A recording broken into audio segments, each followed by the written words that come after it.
Hey, welcome to our YouTube channel. In this video, we will unlock the secrets of just using $30,000 to build a rental empire, all right, to scale your rental portfolio to the moon. So we'll show you how to do that with just 30K. Now we'll identify and discuss the best options for you to make this process repeatable. That's the key thing right here. It's not just buying one property, but how can you buy properties one after the other? That way, you'll be prepared for long-term success. And success to you may be having enough passive income for your portfolio that greatly exceeds your living expenses, all right? So let's jump into it. So what I'm gonna do first and foremost is I'm gonna share with you a real-life success story for one of our clients. All right, I'm excited. I'm almost ready to close on this property. It's my first commercial property, 5-unit. It wasn't easy. I ran into some road bumps along the way, but support from Juan. You know, I had some brokers that tried to rip me off when I first started, trying to overprice me for units in the area, but from guidance from Juan, you know, I was able to buy this property, now get it under contract with equity, and I'm just excited to move forward and invest in the PA area. Dwayne is a New Yorker, right? And we couldn't tell by his accent. And he worked hard, but wasn't just getting the results at the pace that he wanted. He owned 3 units, a single family and a duplex, in which you can probably guess, but it's quite expensive to own a single family, let alone a duplex in New York City, especially if you have to put a 20% down payment for each property you do if it's an investment property. Now, Dwayne, he wanted to buy multi-units, right, this time around, but he realized that in New York City, this would be tough.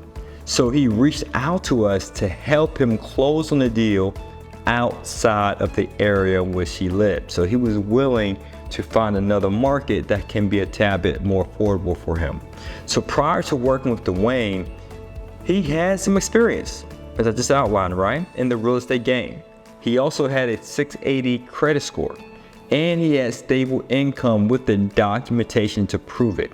And of course, he had at least $30,000 in investment capital in his savings account.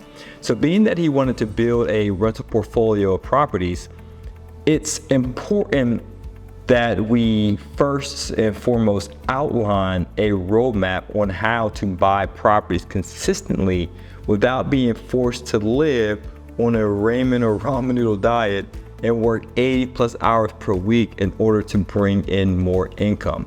So in essence, it's more about doing more with less.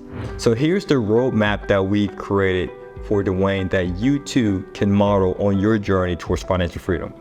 Number 1, you gotta have a financial audit. Number 2, market selection. Number 3, proof of funds.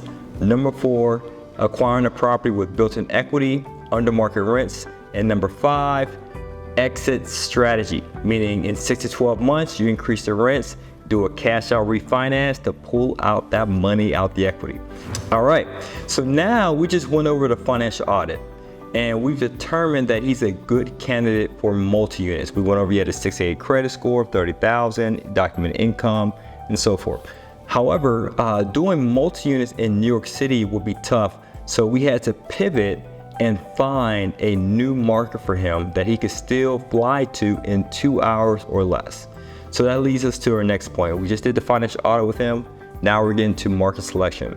So we found a market for Dwayne that's a 90-minute flight from which he's which the market is a blue collar town, and it was voted actually as one of the most livable cities, which is relative to the price point of real estate, relative to the salaries that people make there. That's what makes the city livable. It's one of the top 5 livable cities according to USA Today.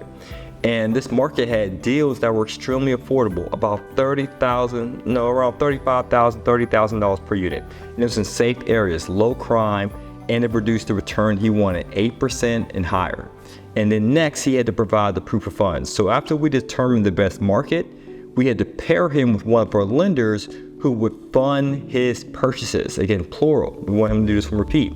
So we made sure that he got pre-qualified for a mortgage and he has some sort of proof of funds, like a bank statement with all of his personal identifiable information blocked out that proved he had the $30,000 liquid. Then we need to look for a deal in which he can buy with built-in equity, meaning you're buying a property less than what it's worth, but that also cash flow, just to the point where we wanted it to cash flow, to meet his expected returns, 8% or higher, since the owner may be considered a lazy landlord. So that's what we target. We target landlords who might own a property, had tenants in there long term, and it just haven't got a rent increase. So it's severely underrented, but still cash flowing. But that's a way that we can add value over time, so that way he can receive more cash flow and the valuation of his property increased over time as well. So then we found him a property and we closed it, and we outlined how we can improve the performance of the property through rent increases, doing a few repairs, and reducing his operating costs. That's the more property management things. So that way he can increase his cash flow, because it's a two-pronged approach to make a property more profitable. Increase the rents, decrease the operating costs. And that's what we did. And then when you do that, it increases the valuation of the property. So that way in 6 to 12 months, Dwayne can do a refinance and use it to acquire his next property.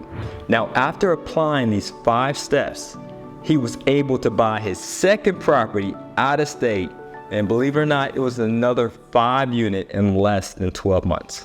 When building a rental portfolio, it's important to start with the end in mind. There must be an element of repeatability included. More often than not, most investors, they only focus on using their savings in their retirement accounts just to get one single deal. And they just never think about how to go about getting the next one or the one after that. They just never think about the long term, just the short term.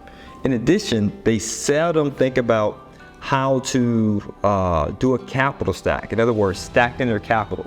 So instead of just using savings or retirement accounts to acquire a deal, how can you get access to more capital to buy more deals? More than one source of capital, such as maybe profits from your business, or perhaps you can get it through business funding. Just multiple ways, so that way you can never have a shortage of capital to acquire deals. Because if you can get capital on repeat, then you can buy properties on repeat.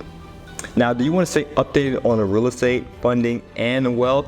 Then subscribe to our channel, hit the notification bell, and we will empower you to take control of your financial goals. As always, guys, it's to your success. Continue to earn passively, live passionately. Peace.